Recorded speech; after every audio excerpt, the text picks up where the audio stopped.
2011లో 56 మంది దళిత రైతులు హైకోర్టుకు వెళ్ళారు. అయ్యా మేము 56 మంది ఈ గ్రామంలో భూములు లేని దళిత రైతులు ఉన్నాం. ఈ అసైన్మెంట్ పెత్తందారులో భూస్వాములో వాళ్ళకి సంబంధించిన వాళ్ళకి ఆ రోజుల్లో చేసుకున్నారు.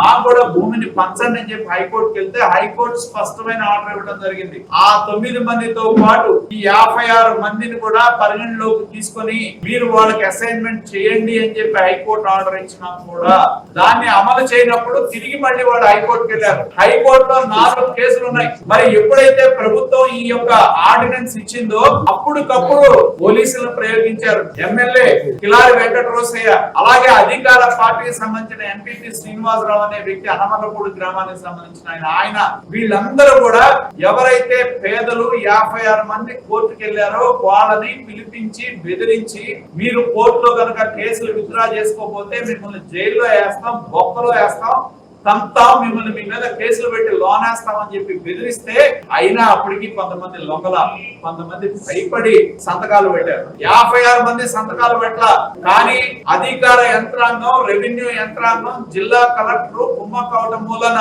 ఎవరైతే కోర్టులో వేశారో విత్డ్రా చేసుకున్నామని చెప్పి ఎంఆర్ఓ దగ్గర ఫైల్ చేశారో ఈ 56 మందిని పిలిపించి విచారణ చేయకపోగా వాళ్ళ సంతకాలు ఫోర్జరీ చేసి కోర్టులో విత్డ్రా చేసుకున్నట్టు ఫైల్ చేశారు.